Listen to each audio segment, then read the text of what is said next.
So let me introduce you, like, legitimate. Here he is. Rashee Lampkin is our barbershop manager and becoming one of my good friends. So it was my goal to get him on the Times Squared podcast today.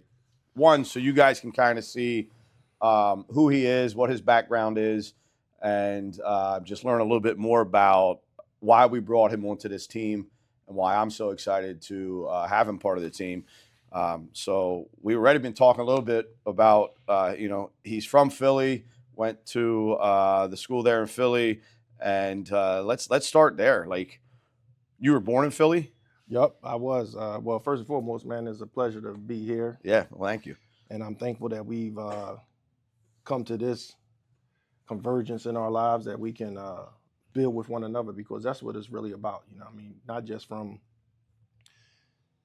relating to what we spoke about earlier prior to the recording, is that, fitness is a lifestyle. And in your lifestyle, you not just want to focus on the physical, you want to focus on the mental. And all these things go hand in hand.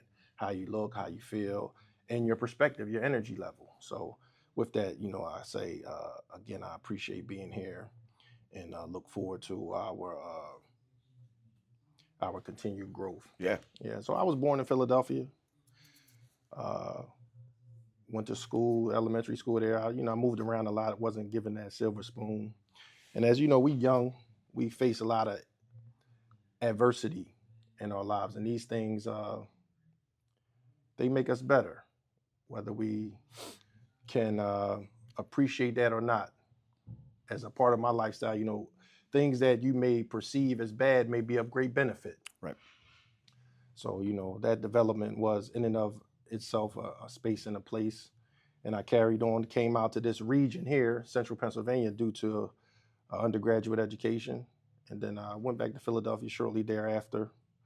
Got into a lot of promoting, marketing, a little dib and dabbling in everything.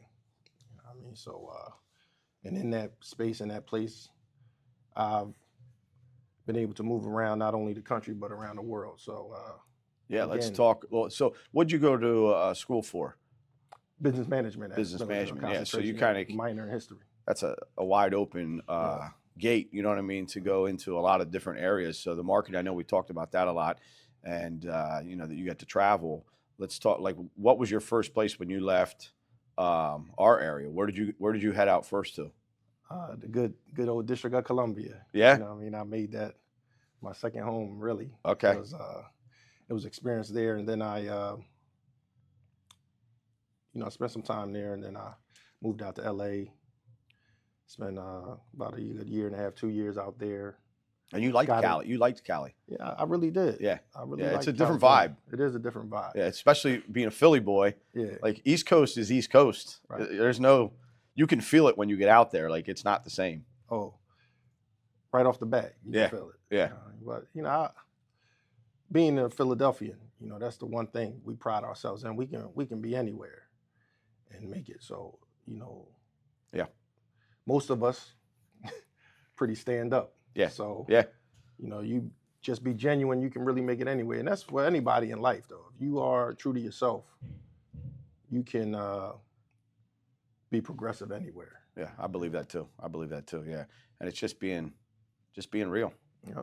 Yeah, and people know that. I think that most people come from our area are real people. You know what I mean? You get, for the most, I mean, don't get me wrong, there's fake people everywhere, but for the most of the guys I grew up with and people I surround myself with are just real dudes. Right. You know what I mean? Like, there's no fluff. There's no, this is what you get. You know what I mean? So I think that's a good trait for our area. Oh yeah. But I not to side bar from too much of our topic, but relative to that about being true, sometimes we, that being real is easier said than done. Yeah. A lot of us need a lot of inner reflection because it sounds really good coming off the tongue, like most things. And I want to relate this to also the fitness and the grooming. If you say you want to be a powerlifter, if you say you want those abs, and you say you want that shape, if you will. Yeah. Good plug, Empire Shapes.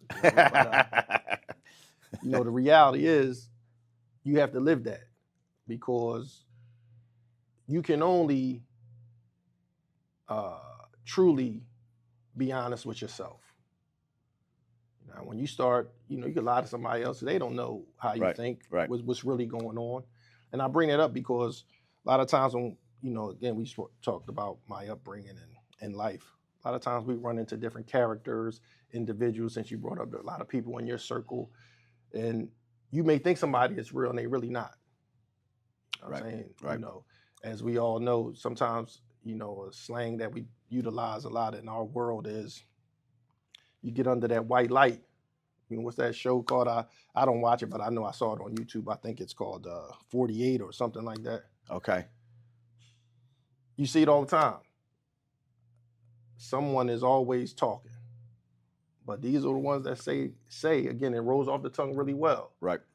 I'm real, I'm this, so that's why I wanted to, again, on a sidebar, touch on that. We really have to be honest with ourselves. Yeah, because because talk is cheap, right? You say you're something, right. You got to stand behind that. You know what I mean? Whatever it is you're claiming to be, because it's only a matter of time. If you're just talking the smack and you're really not that person, it's a matter of time till the true you shows through. No doubt. And that can be in friendships, relationships, work. You know what I mean? So it is, it's easier just to live behind your word. You know what I mean? It's just so much easier. Sometimes we help others. It's not to be overcritical. Right. Sometimes we help others be a little bit more real with themselves. Sure. And I can't tell you how many times I've been with people that perhaps were perceived one way and even projected that image. Yeah. In a negative way, maybe in other circles. But then, when we get private, you open their eyes to something totally different because sometimes circumstances force them to be a little bit more honest with themselves. Yeah. Predicaments, that's true. When we isolated, for example, somebody might be, I ride bikes. Yeah. You ride bikes. I don't know how many times I've ran into people that don't like crotch rockets. You know what I mean? So, but when you're out there on that road, someone break down, you don't care if it's a crotch rocket or not. I'm just using that as an example. I'm not saying that's always a real thing. Right. But I'm just using that as an example, that goes out the window when it's time to survive. Yeah, you can really see true colors of somebody if they're willing to stop and help. The thing I keep thinking about is not just friendship, but relationships. You know how it is when someone gets in a first relationship, they're the best opposite of the, you know what I mean? If it's the guy or the girl, you're going 110% and you're the best catch in the world. And then 6 months down the road, you get to really see this guy, he's not buying flowers no more. He's not doing holding the door. He's not doing this, or vice versa. But that's, I think, the one that I keep coming back to is, relationships are always start off good. Yeah. And then when you get a couple months into it, it's like the true colors come out this guy is not who he said he was, or this girl is not who she said she was. So it's just easier. Just be yourself and just, every day's different. We all have struggles. So you may not be that 100% dude or girl every day, but just kind of set like a foundation where this is who I want to be. And if it's picking up the trash or pushing that shopping cart or holding that door or, helping some older lady get her groceries in her car, whatever it is, just be that person. Just do your best each day. You know what I mean? No doubt. If it's giving a haircut, it's giving your best haircut every day, right? You better believe it. Yeah. So let's talk about the haircut, because I know you got to travel. So that's kind of what got you traveling is. No, in actuality, prior to me just moving, I've always been a traveler, even young. I was a part of a lot of different organizations growing up, scouts, so traveling was just a thing. My uncle in New York, we used to travel all the time up to Catskills. So traveling was never a foreign thing to me, going down south, visiting some of my great-grandparents' tribe down in the Cherokee lands, you know what I'm saying? So it was just a part of growing up. Travel was natural. So when I was in college, in fact, I used to do a lot of hair shows. Okay. Competitions, relative in the tri-state, New York, Jersey, Philly, DC, Virginia, down Atlanta. And that really got the ball rolling as it relates to the haircut. But I want to give a shout out to those Philly legends, C Sharp, Lightfoot. I come up under their, skill level. Yeah. Are these guys still in the game? Oh yeah, no doubt. And my man, my cousin Jay, Jay Sharp, and all the guys that used to cut up in Scooby Doo's. I'm not even sure if Scooby Doo's is still there, but Okay. That was a place that was a barbershop in Philly? Yeah, another barbershop. And Jay Shear Magic. Yeah, Okay. Jay Shear Magic. I come up under them. Again, I'm much younger than them. So, it was a pleasure to observe their matriculation in the field and in the industry. And I just carried that legacy continuing forward. And that it was something I was proud of, you know what I mean? And, so that began to travel too. So I used to meet people on that road, Virginia, DC, all these other places. And I used to, initially, I started a lot of travel to answer your question based upon guest appearances. There used to be a salon in Virginia called Delta Hairlines. I used to go down there and cut a couple spots in Richmond. Whoever I met, they say, come on through, make a weekend thing of it. Yeah. And the name was spreading fast then. I love it. I love it. I love it. What's different, I think, we're both born in 73, right? Yeah. Yeah. So we're both born in 73. So we're from the same year.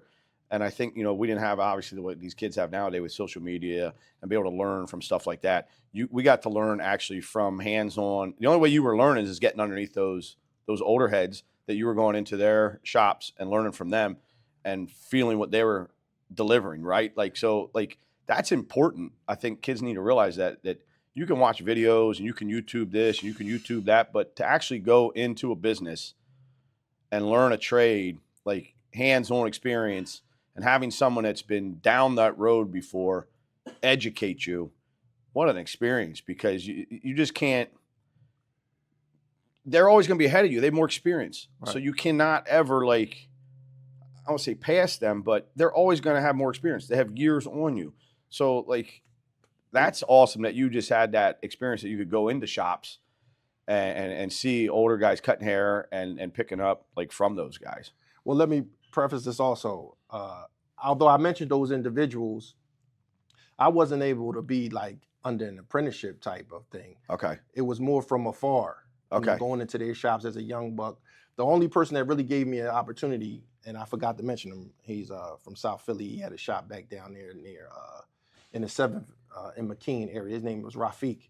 He had this shop. I remember I came in, I was maybe 13 or 14. I said, yeah, I want to cut hair. I know how to cut hair. He said, okay, yeah, come in on Saturday. And so because I was going to a boarding school, that was great because I would, make it home on the weekends. So I said, all right, I'm going to come. So I came maybe 2 weekends. And this guy, Rafik, man, I mean, good dude. I'm saying all the way, good dude. But it's something that you don't realize when you're young, as you were mentioning, piggybacking, the manner in which we are sometimes not receptive to learning. Because he told me to come in the shop. I thought I was coming to cut. Yeah. And he had me sitting there. Sweeping the floors. Well, not initially. I would do that on my own. He didn't make me sweep the floors, but, I was hoping that he was going to pass me somebody. But it was more of a thing where he was giving me the opportunity to see how the business operates. And I only went there two Saturdays, and I was like, I can't. But you already had interest in that. What do you think it was that got you interested at that young age, cutting hair? Was there something? Can you remember? Was there something? I remember the exact moment. Yeah? It was a barbershop on 29th and Girard Avenue. It was ran by a family.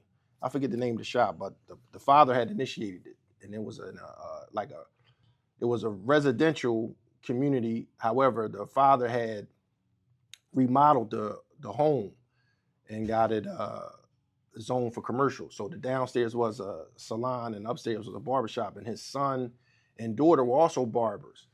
So I got a little furlough from the campus, and another friend of mine, another DC native, he was in school with me. We were going to get a haircut, and he was just so happened to go first, and there was a young lady that was cutting his hair. And she was doing such an excellent job. I had said to myself, not on a male chauvinistic standpoint, but I was just so impressed.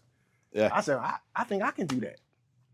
And so that was it. That was it. I didn't get a haircut. I said, I think I could cut hair. And let me tell you, I thought wrong.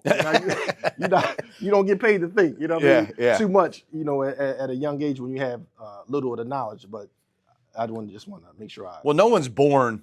Yeah. I mean, don't get me wrong. People have different skill levels, athletic, non-athletic, whatever, artist, more artistic than others, but it's like riding a bike. Right. You just don't get on and go. Right. Most of the time, you have to go through the reps. Oh yeah. And you've got to learn from mistakes and how to get better and educate yourself.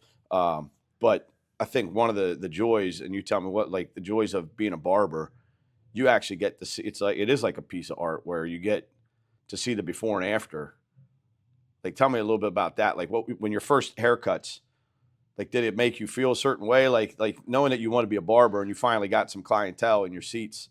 No, it was nerve-wracking because in Philadelphia, especially during that time, a haircut is very it's like high bar. It's a status. Right. To mess up someone's head it's almost like it's going to make or break you. Yeah. Especially if and you got some friends, they may let you practice on them, but when you start just taking whoever, in the community, that's a risk. That's a pressure. Yeah, and so that's what it was early on, a lot of pressure. But like I said, I was observing those individuals like C Sharp, and I used to go to the hair shows that they used to participate in, and it just so happened. Speaking about what you said, so some people are gifted though. Yeah, and I believe I was just gifted with this hand. It just came easy for me. Yeah, and as far as that, another part of that question you asked about the feeling, it really is about ensuring that the individual is pleased. Because see, we come in this life, man, there's so many things that we're disappointed about. If I could just participate in giving someone else an opportunity to feel better about one thing. Yeah. And then it's not just me doing it, it's us, because he or she is trusting me. Right. So now we have done this together. And just to see their appreciation, most of the time as it relates to a man, I love it when his girlfriend, his wife say, "Oh, who cut your hair?" It's a difference. Yeah. Between, who cut your hair? I think I shared that with you. Yeah, yeah. The other one, who cut your hair? That's a bad look. Right. So I think that's the greatest feeling that it has given me in terms of that cutting hair. And I developed different techniques and styles, and you can learn from anybody. But I think one of those that helped me in my travels was I used to cut one side of the head and let the other side still face the customers. So, this whole time they're watching, they wondering, he's taking quite a bit, I normally take about, now my speed, I could probably knock them down. But back then, I probably take about 40 minutes on a haircut as a youngster. And so because of that, I also developed this technique. So if I'm on the head one side for 15 minutes, people are looking like, yo, what is he doing? They can't see because I'm blocking them also with my body to protect them from the mirror.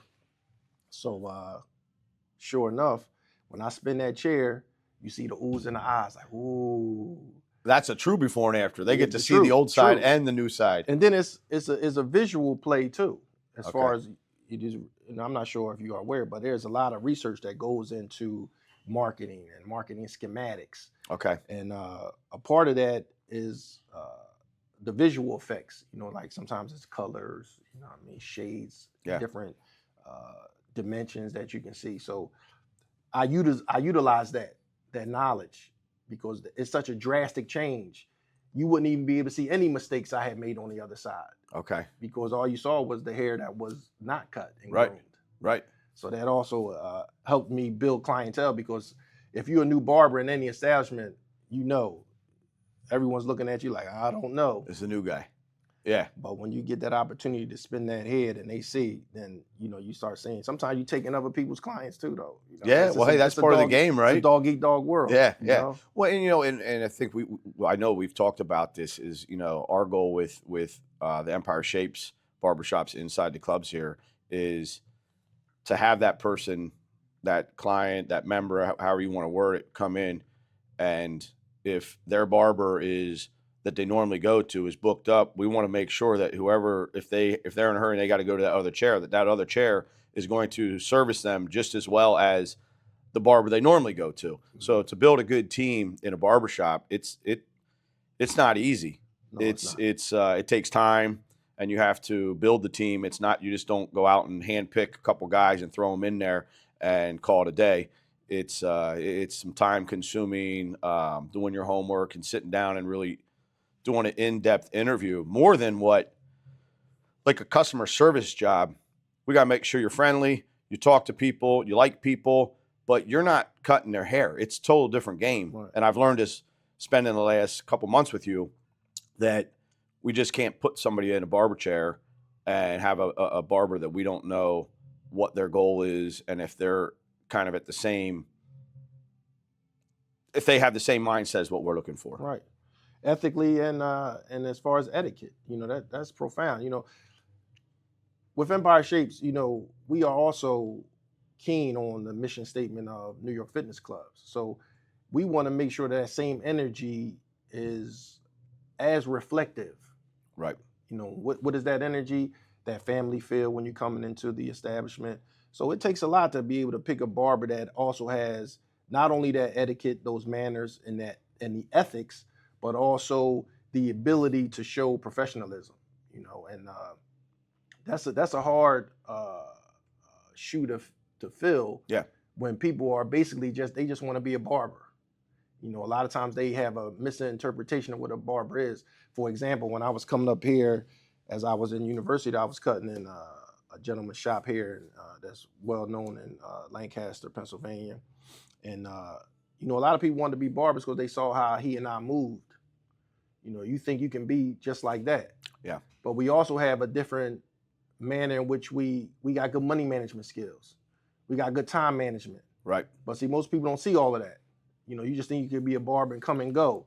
And you just think you could go into a barbershop and businesses just want to come to you. This is not Field of Dreams. Yeah. They just don't build it end up in your seat. There's a lot of variables that go into that. And unfortunately, that goes hand in hand with selecting the personnel that you want to staff, because so many come and they don't have the work ethic and the work efforts to go put their feet to the street. Yeah. Because through management, we have a job to do in terms of marketing, but the individual has that job to do too. Right. Yeah. And this is all hand in hand with, picking that personnel and, just wanting to fill a seat. And, that takes time, but, we're not overcritical, even with their skill level. We want a good skill set, but they can learn that. Yeah. And you being a teacher. So just to kind of back up real quick, how I found Rashee is through Indeed, and he sent his resume, and I thought, man, this is AI. Like, this is not a real. I was like, this is not a real guy, man. This is AI. And I said, well, I got to meet this guy. So we got to meet, and I don't want to say interview because I just don't like using that term, but we got to sit down and see if we lined up, where he wanted to be and what I was looking for. And I learned real quick that barbershops, you can have a barbershop license and you can put a single chair, and call it a business, right? You can be a one-man barbershop. Needless to say, that's not what we were trying to do, because we want to service all of our members. So we want to have multiple chairs. And the Lebanon location, we have 4 chairs set up. In E-Town, currently, we have 2 chairs set up. So anything over more than 1 chair, you now had to have a master, like manager's license, right? So manager's license, I thought, well, Rosetta's going to go take a test, or I'm going to take a test, and we're going to get this manager license. No, that's not how it works. You have to have a barber license for a year before you can even apply to get a manager's license. So we were kind of like, oh, man, we need to find someone that has this manager license that is looking to do the same thing we're looking to do and bring on his team. And I think everything happens for a reason, and I've already said this, I pray and here you are, you know what I mean? So I was like lucky to find you, and it wasn't an AI application, and it was a real deal. But it was impressive, because just knowing that you cut like basically all over the world, and that you're a teacher of barbering, and you've taught, I want to say young kids, because a lot of them are younger, right, when they're coming up, getting into the barbering, but you've taught people how to cut hair. That's huge, just for us to have inside our gyms, because even if we bring someone in that has the right ethnics and like wants to keep a clean shop, it wants to do everything we say, wants to like hanging up the clips to the clip. I didn't even know that was the thing, man. Every barbershop I went to, they throw them on the tabletop. You know what I mean? You educated me so much, and I'm like, it makes sense. I'm like, you're supposed to hang those things up. Like, I'm just telling you, I don't remember going to a shop that does what you do and stays organized. And so you set the bar, you set the standards for Empire Shapes. And I'm lucky, and we're lucky just to have you on the team, because when you came through the door with all that and educated me on everything, I was like, dude, this is perfect, because this is what we want to do. And you set the standards of being that manager. I'm privileged to be a part of it as well. And as you said, it is all by decree. It's not by accident. We can go into a lot about our circumstances and what brought me to this point. But let me backtrack a little. You had mentioned about the teacher, and I want to give credit where credit is due, because it's only proper. The individual with whom I was cutting with during my college days is Champ Hall. He's well known in this region. He got a couple barber schools, one in Lebanon and York and Lancaster. It was never my intent to become a teacher. I just thought it was a waste of time. Okay. Plus, I didn't feel I could offer a lot, because so many people that come into the barber game, they arrogant.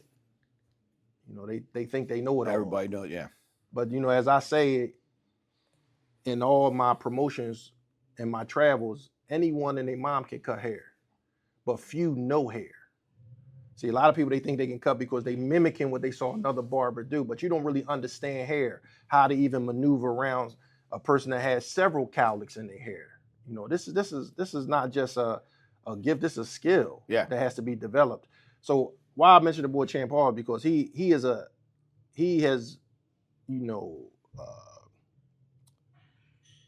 has provided guidance, if you will, whether directly or indirectly, for many people in this region who have become barbers. And it's unfortunate a lot of people don't give him his just due, whether you agree with a lot of things. And that goes to what we're saying about etiquette, manners, and ethics, being real with yourself. I don't have to always like what you do, and I don't always have to have you be who I want you to be. The key to having good relationships is respecting the individual who they are, who they are presenting, and then determine how you're going to have them in your life. So it has always been a problem with me throughout the years. I've always kept in touch with Champ in my travels around the world too. And some of the things I used to hear, as I keep my ear to the street, it became very disturbing. So I just thought it was, one of those things. So going back to the teaching, he's always encouraged me throughout the years to become a teacher. And like I say, it wasn't an interest level of mine, and circumstances in the last few years, really put that fast forward. So I give him props. I've never met the guy, but we've talked. I've heard you talk about him. Nothing but good things. He obviously seen it in you. You know what I mean? And I can see what he's seen, because you're a very smart, intellectual. You're not just this average. Now. You're not an average dude. Cut it out. Where, like, you know what I mean? Flattery.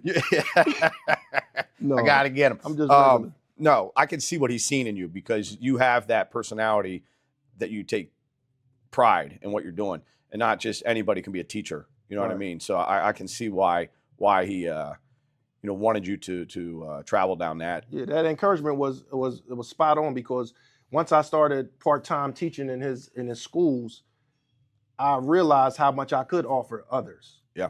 How many people were responding to the little bits of information I was giving them. Some of them had been in the school 18 months and, hadn't heard any of that. Yeah.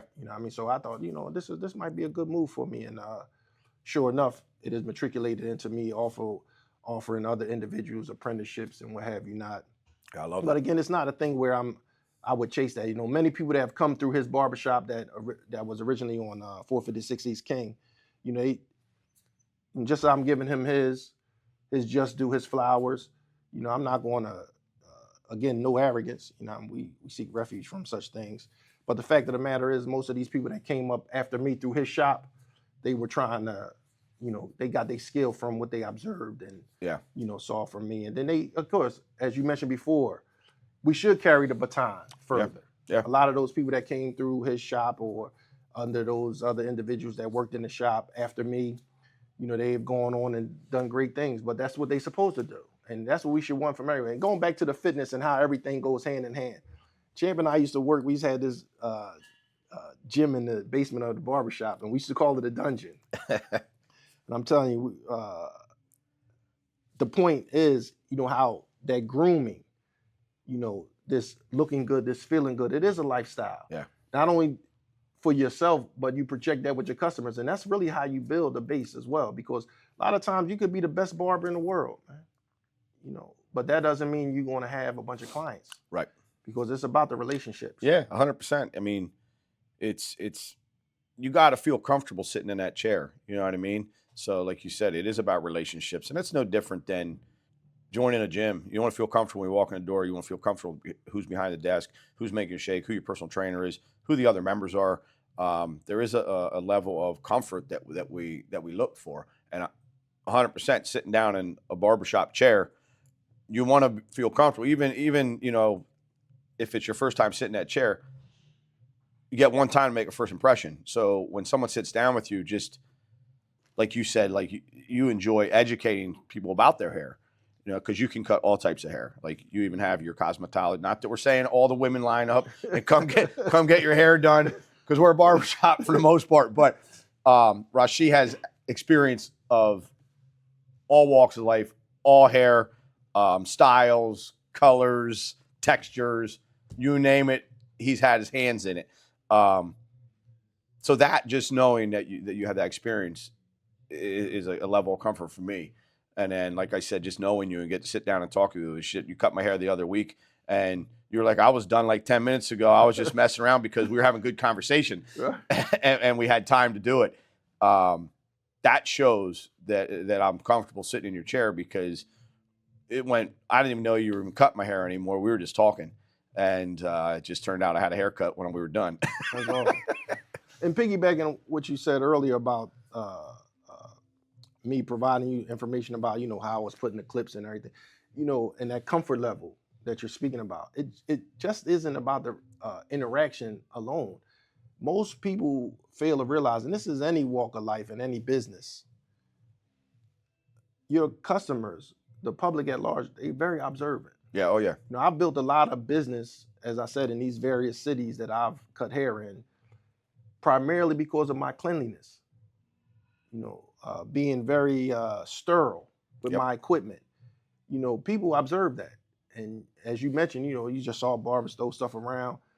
And that's one thing I don't tolerate is filth, and because that's a big thing, especially when you're dealing with individuals and you're grooming, because even educating individuals about something as simple as like a ringworm, most people may assume that may come from a barbershop, but that's not really the facts. Right.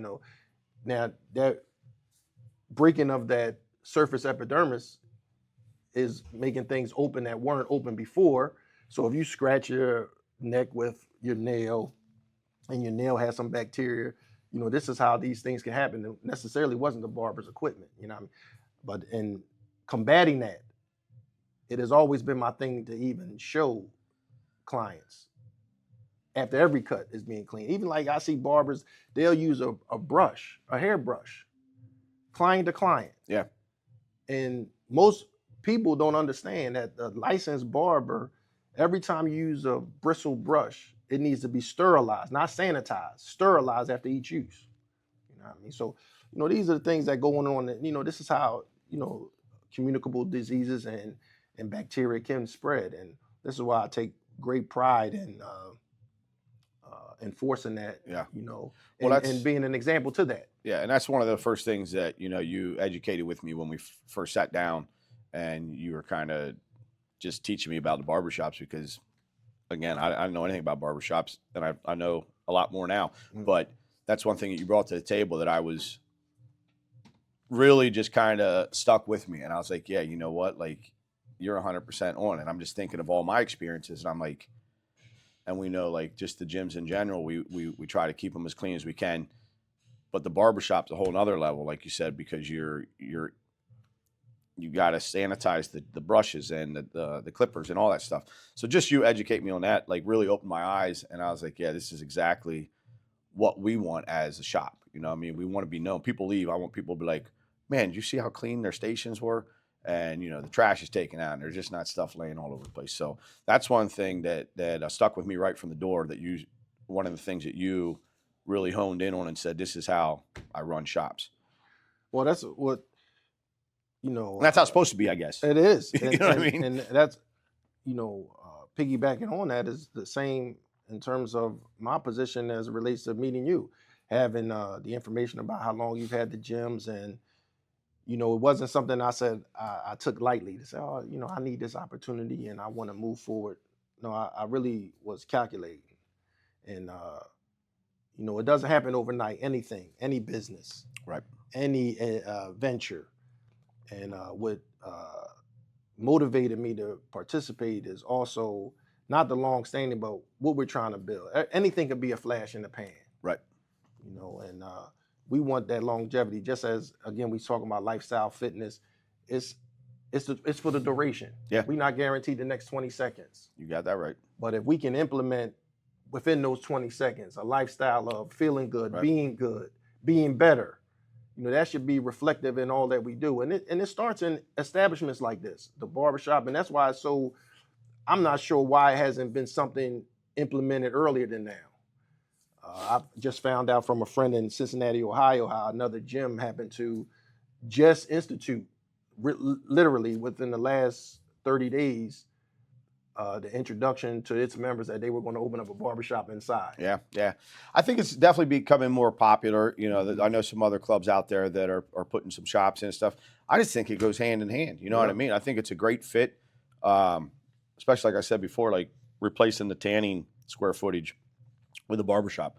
I think it was a smart move on square footage just to use that area and just make it a more one-stop shop. You come in, get your hair cut, get a workout in, get a shower, go on your date. You know what I mean? Do what you got to do. But no, I'm so happy that we're in this journey, and this is just the beginning.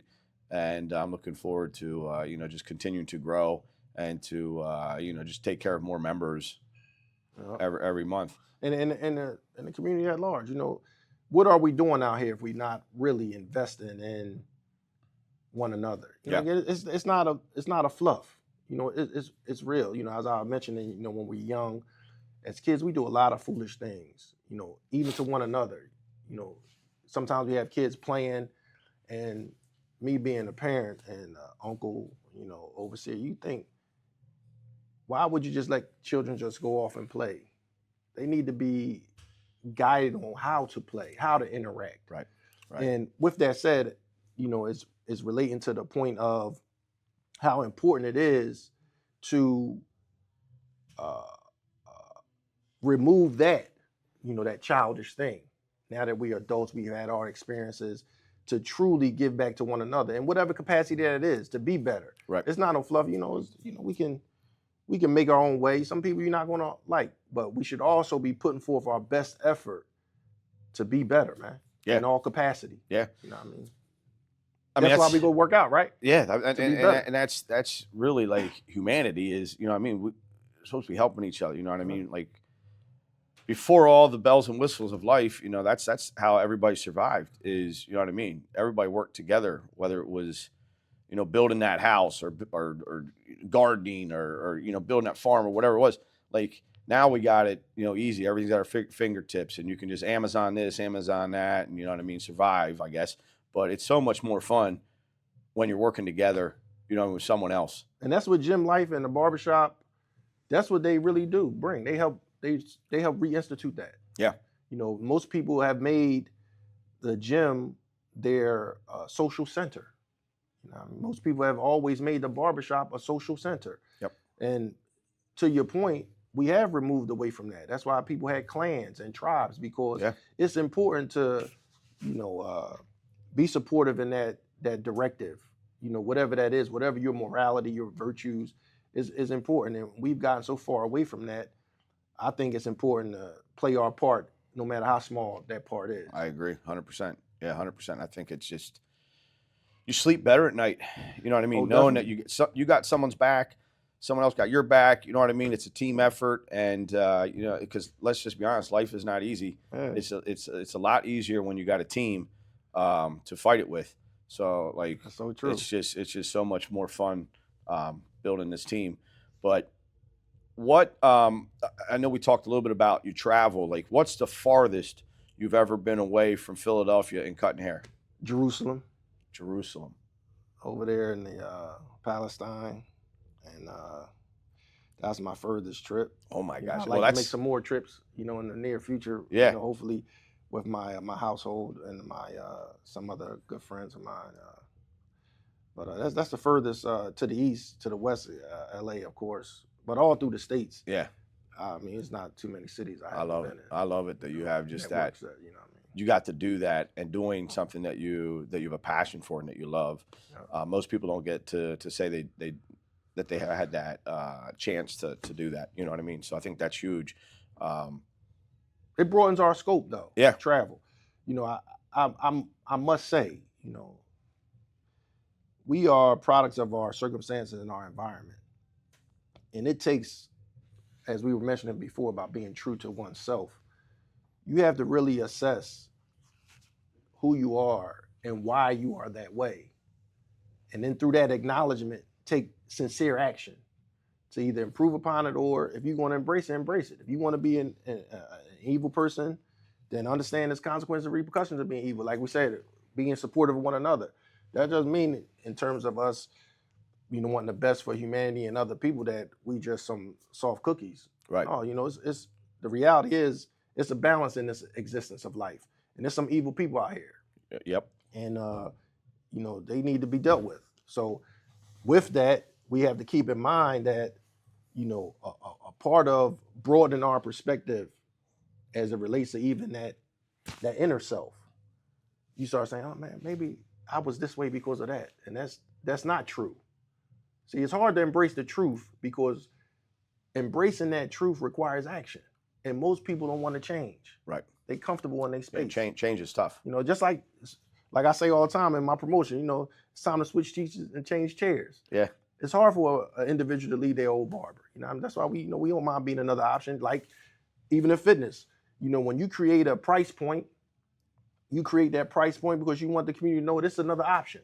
I think that's important. As it relates to, all these things we're speaking about, travel, development, having these options, even with yourself, an option to be better.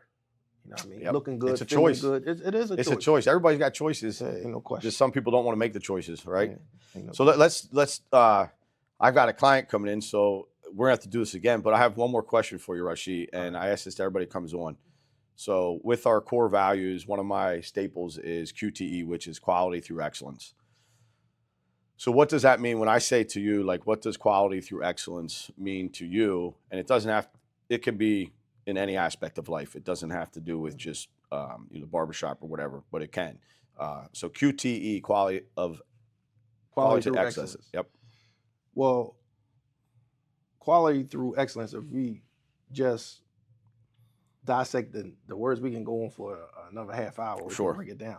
But the reality is to strive, because none of us can be excellent. We can strive to be excellent.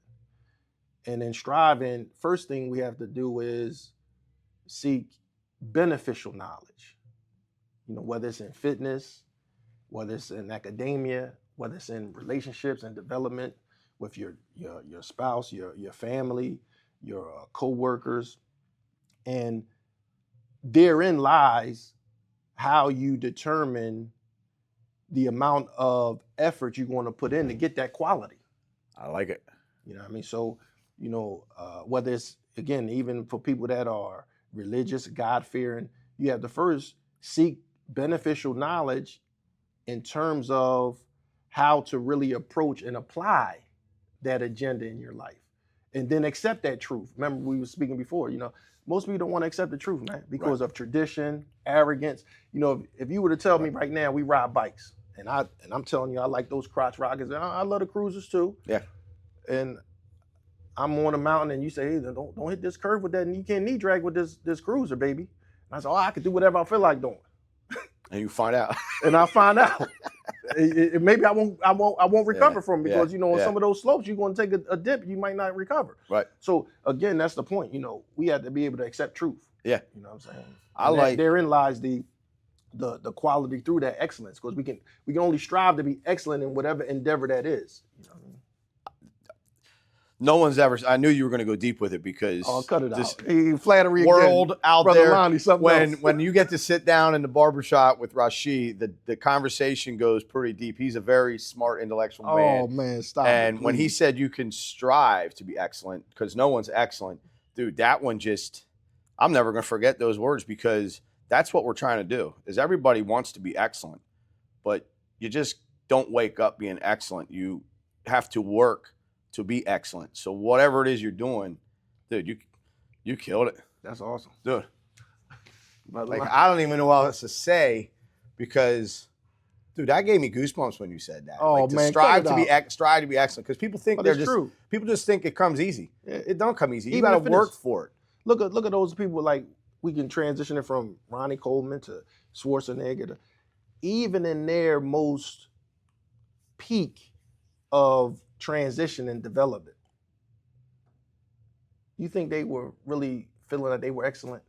They would continue to strive for something else, striving, 100%. competing, and That's why everybody comes back to the gym. And it could be a detriment if you don't. Going back to my point again, have beneficial knowledge. Yeah. Because you see a lot of those people, they destroy their bodies too. So even in the barber game, we transition into it all, so we keep it full circle. You know how many people I've known? Like I said, I just named a few. I know a lot of excellent barbers, and I've seen many of them fall to the wayside. Yeah. For many other reasons, and again, that lack of striving with sincerity, right, to get that quality. Dude, you got me. Like, I'm gonna be thinking about this the rest of the day now, about just striving to be excellent, because if you really think about whatever you're doing, I don't care if you're a parent, you're a housewife, whatever terminology you want to use, that you're staying at home, taking care of the kids, raising a family, or you're cutting hair, or you're a personal trainer, or you're at a production company. Like, all you can do is strive to be excellent at your job, whatever it is. So on that note, that's another episode of Time Squared, brother. I had so much fun. Here. Next time we're going to play in like 2 hours, just because you and I can sit and talk forever. I appreciate you for having me here, man. And I appreciate this endeavor that we're embarking on, yes, man. Sir. And, yes, sir. This is just the beginning. I trust in it. I trust in the process. Yes, sir. Hopefully you guys enjoyed this episode. And honestly, if you need a haircut, stop out to the Lebanon shop or the E-Town shop. And we're working on Palmyra will be the third location. But right now we're getting those two honed in, and then Palmyra will be next. But again, it's been another episode, and I hope you enjoyed it.